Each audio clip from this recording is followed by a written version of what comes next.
Hello, I'm James Valentine. Welcome to Media Bites. Australia's brightest TV stars have sparkled on the Gold Coast for the 60-second TV weekly. I wasn't even there last night, folks. But 10's Lisa Wilkinson was, and didn't she make a splash? Lisa Wilkinson's Logies speech backfires, the Brittany Higgins rape trial postponed. Whoops. Win an award, give an heroic speech and blow up a criminal trial just days before it begins.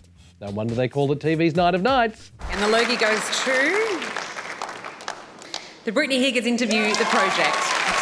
This interview and this story is by far the most important work I have ever done.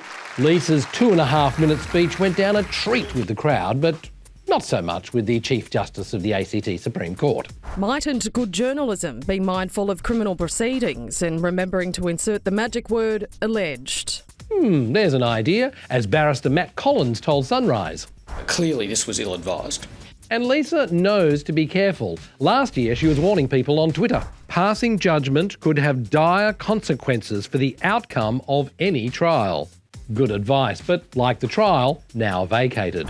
Also in need of reschooling, FM radio's Jonesy and Amanda. Their on-air comments about the Higgins case were so prejudicial, the station's taken down the audio. As the Chief Justice said, the distinction between an untested allegation and the fact of guilt has been lost. What a shocker for the media. As Jonesy and Amanda said at the end of their chit-chat, that's what journalism, good journalism, is about. That's right. Let's give those guys a Logie as well. Time now for Crisis Watch. And brace yourself, because we're starting with the energy crisis. Or energy crisis. Energy crisis. Energy crisis. The energy crisis. But hey folks, this is not the only crisis in town. There's also the growing climate crisis. The climate crisis. The climate crisis. And if you're not into that, how about the housing crisis? Housing crisis. Housing crisis. Crisis, crisis, crisis. Don't the media love it? Like the staffing crisis. The staffing crisis. The staffing crisis. How about emergency, catastrophe, calamity? No.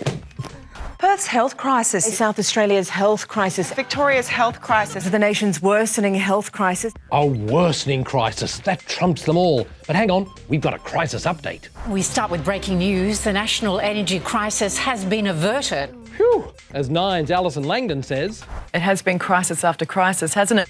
The media wouldn't have it any other way.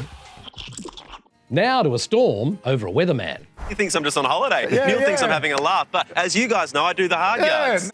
That's Sunrise weatherman Sam Mack responding to a letter published in Adelaide's Sunday Mail, wherein a bloke called Neil suggested that Sam was a slack-ass, asking, what does he actually do? It seems to me very little, apart from enjoying free accommodation, meals and airfares. Criticism from the public published in a newspaper. Well, Sam hit back on Facebook, telling Neil that his day was chock-a-block with things like stone skipping, collecting naval fluff, and writing snide letters to the local paper. Burn. But the Sunrise crew weren't buying it. No, Neil is very perceptive. Yeah.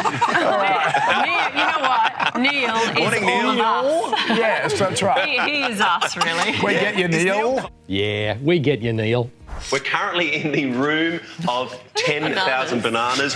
That's right, Nat. I'm spending the morning with 12 giant inflatable gnomes. These creations are actually inspired by sea urchins and also giant fluffy anuses. Fluffy anuses? And who can forget the moment Sam disgraced himself at the Darryl Lee factory? I'd really love to try it, just going straight in. Can we try that? Here we go.